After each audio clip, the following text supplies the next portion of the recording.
Hello friends, आज हम CrPC के चैप्टर 6 के B part warrant of arrest के बारे में डिस्कस करेंगे। इसमें वारंट ऑफ अरेस्ट सेक्शन 70 से सेक्शन 81 तक है। इसमें से सेक्शन 70 कहता है form of warrant of arrest and duration. जो वारंट का फॉर्म होगा, प्रोफार्मा होगा, वो किस तरीके का होगा और वारंट का टाइम क्या होगा। जब जारी कर दिया जाएगा तो वो कब तक वारंट रहेगा, इसके बारे में बताया गया। तो इसमें कहा गया कि जो वारंट का प्रोफार्मा होगा उसे इश्यूड बाय ए कोर्ट के द्वारा जारी किया जाएगा। इन राइटिंग और लिखित में होगा। कैसा होगा? लिखित में होगा और कोर्ट के द्वारा जारी किया जाएगा। सिग्नेड बाय द प्रोसाइडिंग ऑफिसर, और जो उस कोर्ट का प्रोसाइडिंग ऑफिसर होगा उसके द्वारा हस्ताक्षरित किया जाएगा और बियर द सील, और उस पर उस कोर्ट की मुहर लगाई जाएगी।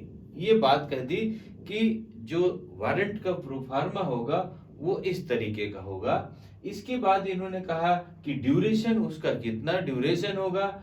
It is in force until it is cancelled और एग्जीक्यूटेड। ये तब तक रहेगा संज्ञान में जब तक कि या तो कोर्ट के द्वारा वो निरस्त कर दिया जाए, कैंसिल कर दिया जाए, अदरवाइज जिसको वारंट जारी किया गया उस पर एग्जीक्यूट करा दिया जाए, मतलब उसको अरेस्ट कर लिया जाए या उसे इन्फॉर्म कर दिया जाए या उसको सिक्योरिटी ले ली जाए, वो तब तक संज्ञान में वारंट रहेगा। ऐसा नहीं होता कि वो 10 दिन के लिए रहेगा, 15 दिन के लिए रहेगा।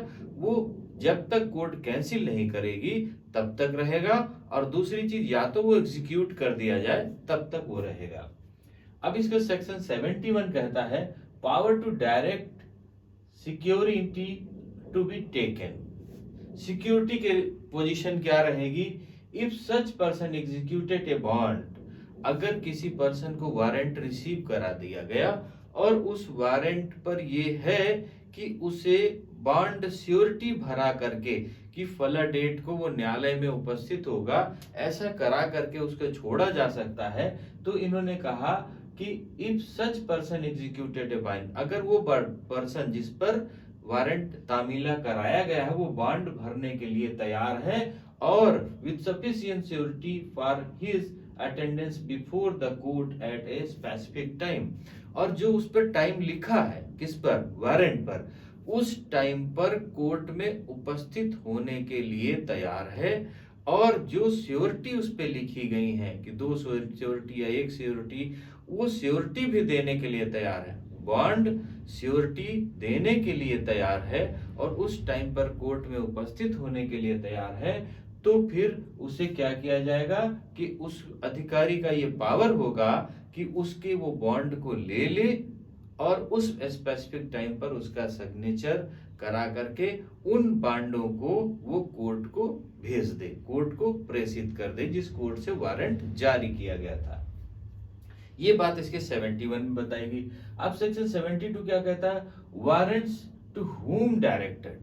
वारंट किसको किया जाएगा, किसको डायरेक्ट किया जाएगा, किसको डायरेक्टेड किया जाएगा? तो डायरेक्टेड टू 1 और मोर पुलिस ऑफिसर्स, जो उस क्षेत्र के, जिस क्षेत्र में वह व्यक्ति रहता है उस क्षेत्र के इंस्पेक्टर, थाना का जो प्रभारी होगा, वहां के एक या कई पुलिस वालों को वो वारंट जारी किया जा सकता है कि उस पर्सन को वो तामीला कराए। और अगर एक को जारी किया गया है तो वो उस थाने के भार साधक अधिकारी इंस्पेक्टर को इंफॉर्मेशन देने के बाद में वो उसको तामीला कराएगा। और कई को अगर जारी किया गया तो कई लोग उस थाने के इंस्पेक्टर को सूचित करेंगे और सूचित करने के बाद में उस पर तामीला एक या कई मिलकर के कर सकते हैं। ये बात उसमें कहा गया कि इसमें पुलिस अधिकारी एक या कई को डायरेक्ट किया जा सकता है। अब बात आती है सेक्शन 73 की। वारंट में be directed to any person. क्या किसी पर्सन को, कोई पर्सन किसी पर्सन को किया जा सकता? तो इसमें कहा कि सीजीएम और मजिस्ट्रेट फर्स्ट क्लास मजिस्ट्रेट या कोई CJM directed a warrant to any person, within local jurisdiction, वो जो उसका ज्यूरिडिक्शन है, जहां उसका क्षेत्राधिकार है, अपने लोकल क्षेत्राधिकार के अंतर्गत वो उसमें वो वारंट जो है वो डायरेक्ट जारी कर सकता है। कौन कौन? कि सीजीएम या मजिस्ट्रेट ऑफ फर्स्ट क्लास वो उसमें डायरेक्ट जारी कर सकता है। सेक्शन 74 कहता है warrant directed to a police officer, अगर पुलिस ऑफिसर को वारंट जारी किया गया तब क्या होगा? Any other police officer whose name is endorse upon the warrant by the officer, जो ऑफिसर जिस कोर्ट ने जारी किया है वो कोर्ट या तो इंडोर्स कर देगा, वह उसमें प्रस्थांगन कर देगा, उसमें लिखित दे देगा कि फला पुलिस अधिकारी जाएगा या फला पोस्ट का पुलिस अधिकारी जाएगा। ऐसा भी वो कर सकता कि वारंट को डायरेक्ट कर सकता पुलिस ऑफिसर को, या उस थाने को कर सकता, उस थाने के द्वारा फिर दूसरा व्यक्ति जो वहां पर तामीला कराने जाएगा, वहां पर पहुंचाने जाएगा या उसको इन्फॉर्मेशन दे जाएगा, वह उस थाने के अधिकारी से लिखित ले करके उस वारंट पर और उस पर तामीला कराएगा या उसको अरेस्ट करेगा। सेक्शन 75 कहता है notification of substance of warrant. अब नोटिफिकेशन क्या है? नोटिफिकेशन में वारंट तो अभी तक तो क्या हुआ कि किसको जारी किया? सीजीएम ने जारी किया, फर्स्ट क्लास मजिस्ट्रेट ने जारी किया, और या लोकल लिमिट के किसी पुलिस अधिकारी को जारी किया, और पुलिस अधिकारी उस सम्मन को लेकर के, उस वारंट को लेकर के वो जा रहा, उस वारंट को लेकर के वो जा रहा उस व्यक्ति को तामीला कराने के लिए या उस व्यक्ति को अरेस्ट करने के लिए। तब क्या होगा कि वो जाएगा और उस वारंट का समरी, उस वारंट के समरी उस व्यक्ति को बताएगा, या तो वो वारंट उस व्यक्ति को जिसको गिरफ्तार कर रहा है दिखाएगा कि ये आपके खिलाफ इन धाराओं में या ये अब आरोप आप पर आरोपित है, इसलिए मैं आपको गिरफ्तार कर रहा हूं या ये मैं तामीला करा रहा हूं, आपको ये श्योरिटी देनी है। तो इसमें कहा कि नोटिफिकेशन क्या होगा? नोटिफिकेशन मतलब वो वारंट के बारे में उसको इन्फॉर्मेशन देना है, किसको? जिसको अरेस्ट करने गए उस पर्सन को उसके बारे में टोटल इन्फॉर्मेशन दी जाएगी, उसकी समरी बताई जाएगी, या तो उस वारंट को उसको दिखाया जाएगा। ये सेक्शन 75 कहता है। अब बात आती है कि सेक्शन 76 की person arrested to be brought before court without delay. अब इसमें कहा गया कि पर्सन को दिखा दिया गया, उसको वारंट को दिखा दिया गया और उसको गिरफ्तार कर लिया गया। अब गिरफ्तार करने के बाद क्या होगा? वो सेक्शन 76 कहता है कि जो समय लगा कहां तक उसको लाने में कोर्ट तक, उस समय को छोड़ करके उसको बिना डिले किए हुए, बिना देरी किए हुए उसको 24 घंटे के अंदर उसको न्यायालय में कोर्ट के सामने प्रोड्यूस कर देना होगा, न्यायालय के सामने उपस्थित कर देना होगा। 24 घंटे से डिले उसको नहीं होना चाहिए। अब बात आती है सेक्शन 77 की, हुज वारंट वेयर वारंट में बी एग्जीक्यूटेड। कहां तक वारंट किस किस जगह पर वारंट को एग्जीक्यूट किया जा सकता है? At any place of India, संपूर्ण भारत में कहीं पर भी वारंट को एग्जीक्यूट कराया जा सकता है। अब कहीं पर, अभी तो लोकल लिमिट की बात आ गई, अब आ गया कि ज्यूरिडिक्शन कहीं भी कराया जा सकता है। तो कहीं भी के लिए सेक्शन 78 कहता है warrant for worded for execution outside of jurisdiction. अब कहीं पर भी की बात आ गई तो इन्होंने कहा कि अभी तो ज्यूरिडिक्शन, जहां तक उस कोर्ट का ज्यूरिडिक्शन था वहां तक कोर्ट जारी कर रही है। अब बात आ गई संपूर्ण भारत की, तो सेक्शन 78 कहता है कि जो हमारा एग्जीक्यूशन के बाहर है, मतलब आउटसाइड है, कहां पर? Warrant forwarded for execution outside of jurisdiction, जहां तक उस कोर्ट का क्षेत्राधिकार के बाहर वो एग्जीक्यूट करा रहा है।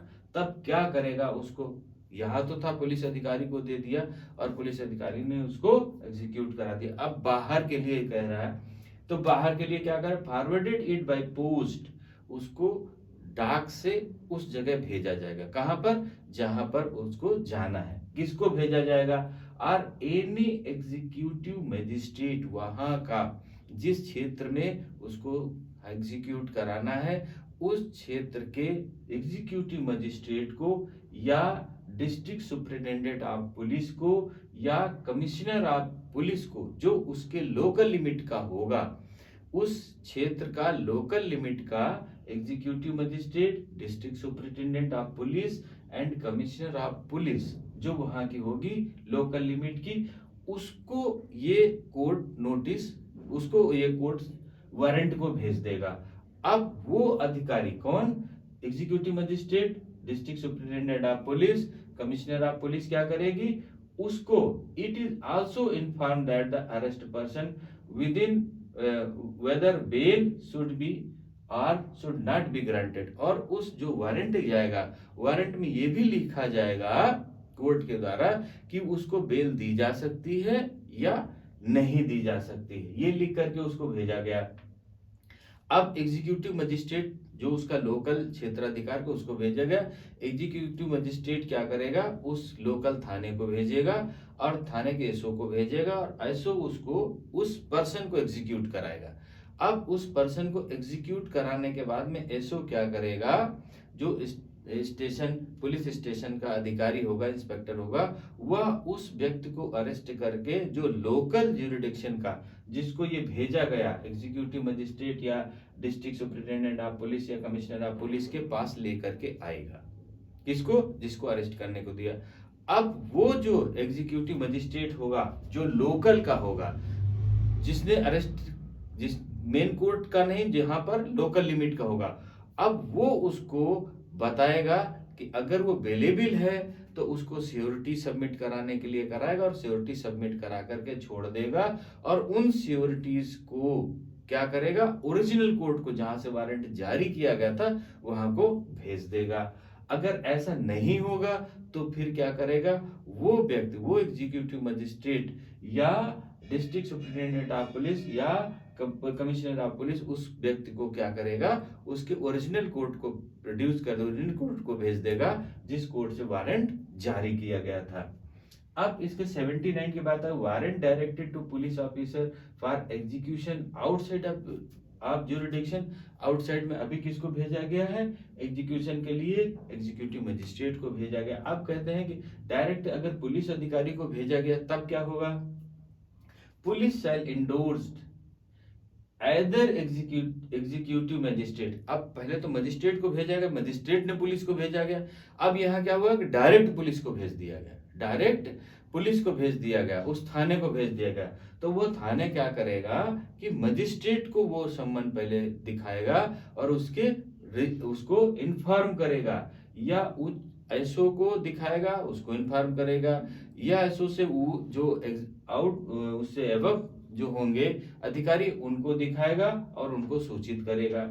तो इसमें क्या कहा, पुलिस शैल इंडोर्स्ड एदर एग्जीक्यूटिव मजिस्ट्रेट, या तो एग्जीक्यूटिव मजिस्ट्रेट से उसको इंडोर्स करवा लेगा, लिखवा लेगा, और एसओ या निरीक्षक से लिखवा लेगा थाने के, या तो थाने से निरीक्षक से ऊपरी कोई रैंक का अधिकारी होगा उससे वह उसको लिखवा लेगा within the local limit, जो उस जगह के अधिकारी होंगे।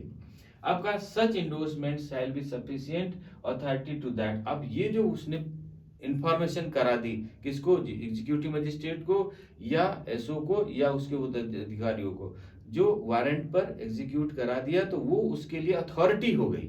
क्या अथॉरिटी हो गई कि उसको आप पकड़ सकता है।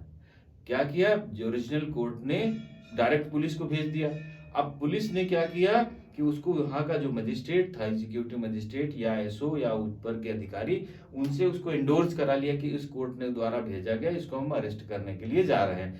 अब जो उसने अरेस्ट करने के लिए मोहर लगा दी, एग्जीक्यूट कर दिया, तो उसको अथॉरिटी मिल गई किसको, पुलिस अधिकारी को, कि अब वो बंदे को, उस पर्सन को अरेस्ट कर सकता है। अब वो अरेस्ट करने के लिए जाता है, अरेस्ट करके फिर क्या करेगा, to executive magistrate SO or above police, SO rank जो पुलिस का, जो एसओ रैंक से ऊपर है एबव, जिसने उसको पावर दे दिया। किसने पावर दे दिया पुलिस को, एग्जीक्यूटिव मजिस्ट्रेट ने लोकल लिमिट के, या एसओ ने, या उसको। तो वो उसको पकड़ के उस अधिकारी के सामने, एग्जीक्यूटिव मजिस्ट्रेट या एसओ के ऊपर रैंक जिसको पावर दिया, वो उसको लेकर के उसके सामने आएगा। Not available and warrant their time expand. अगर ऐसा नहीं है, मान लेते हैं कि उसका ड्यूरेशन दिया हुआ कि आप 30 दिन के अंदर पकड़ के लाएं और लास्ट टाइम तक वो अधिकारी नहीं मिलते, पहले तो पावर मिल गया, उन्होंने उसको जो इंडोर्स करवा लिया, लिखवा लिया। अब मान लिया वो अधिकारी नहीं मिलते, एग्जीक्यूटिव मजिस्ट्रेट नहीं मिलता, एसओ नहीं मिलता, और या एसओ के ऊपर के रैंक अधिकारी उसको नहीं मिल पा रहे हैं, और उसका जो वारंट है, वारंट का टाइम व्यतीत होना जा रहा है, वारंट का टाइम खत्म होने जा रहा है, उसका टाइम पीरियड जो कोर्ट ने दिया वो खत्म होने जा रहा है।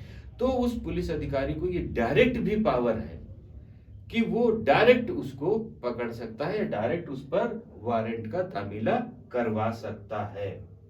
ये भी सेक्शन 79 कहता है, और उसको डायरेक्ट अरेस्ट कर सकता है। ये बात उसमें कही गई। अगर किसी से उसने इंडोर्स करवा लिया एग्जीक्यूटिव मजिस्ट्रेट या एसओ के ऊपर अधिकारी, तो पकड़ करके पहले उनके पास लाएगा।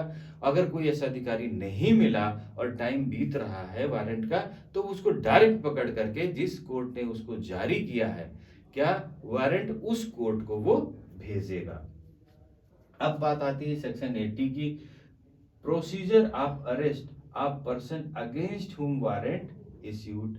अब बात आ गई कि यहाँ तो हो गया कि ज्यूरिडिक्शन उसको आउटसाइड में भेजा, पुलिस को डायरेक्ट भेजा या एग्जीक्यूटिव मजिस्ट्रेट को भेजा।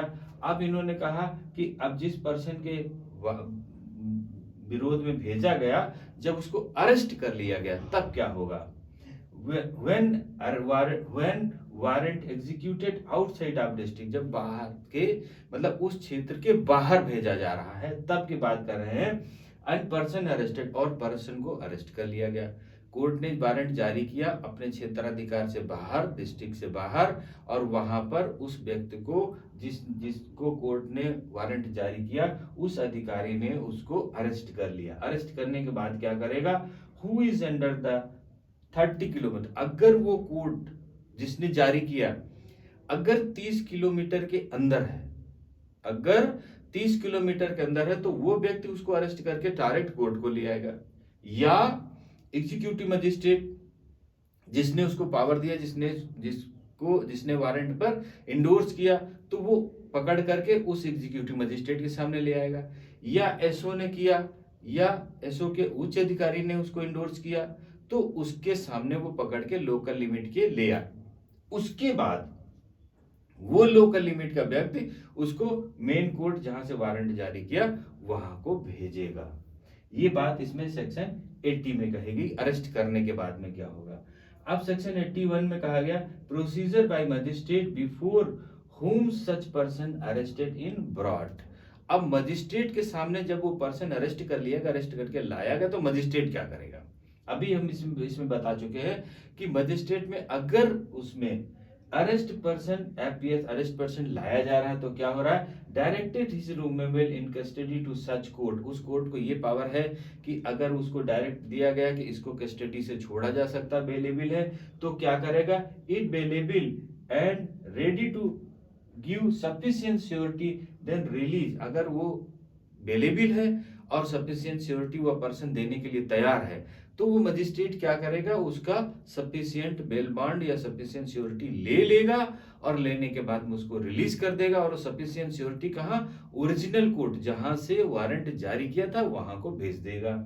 अगर वो सफिशिएंट श्योरिटी देने के लिए नहीं तैयार है या वो नॉन बेलेबल है, तो फिर उस पर्सन को वह मजिस्ट्रेट विदाउट डिले किए हुए वहां का तत्काल उसको ओरिजिनल कोर्ट जहां पर से वारंट जारी किया वहां को भेज देगा। तो ये बात इसमें चैप्टर 6 के बी में कि वारंट ऑफ अरेस्ट, वारंट क्या होगा, किसको भेजा जाएगा, ज्यूरिडिक्शन में होगा तो कब भेजा जाएगा, ज्यूरिडिक्शन के बाहर कब भेजा जाएगा, किसको भेजा जाएगा, वो कैसे तामीला कराएगा, और कैसे उस पर्सन को अरेस्ट करेगा, अरेस्ट करके वहां का लोकल ज्यूरिडिक्शन का मजिस्ट्रेट क्या करेगा या एसओ क्या करेगा, उसके बाद में वो कैसे वहां पर भेजेगा, और अगर कोर्ट 30 किलोमीटर के अंदर होगी तो क्या होगा। इन सारी बातों के, इन सारी चीजों के लिए सेक्शन 70 से सेक्शन 81 तक इसमें क्लियर किए गए हैं। अब इसके चैप्टर 6 के हम सी पार्ट नेक्स्ट में, कि जब पर्सन नहीं मिलता, अरेस्ट होने पर वारंट जारी करने के बाद नहीं मिलता, वो भाग जाता है, वो पकड़ में नहीं आता, तब क्या होगा, तो उसके बारे में हम इसके बाद में डिस्कस करेंगे। अभी इसके पहले सेक्शन चैप्टर 6 में क्या था, सम्मन था, सम्मन के बाद में अब वारंट आ गया कि वारंट का क्या होगा। अब इसके बाद वारंट में भी नहीं मिलता तब क्या होगा, उसके बारे में सेक्शन 82 से हम नेक्स्ट पार्ट में डिस्कस करेंगे। ओके, थैंक यू, जय हिंद।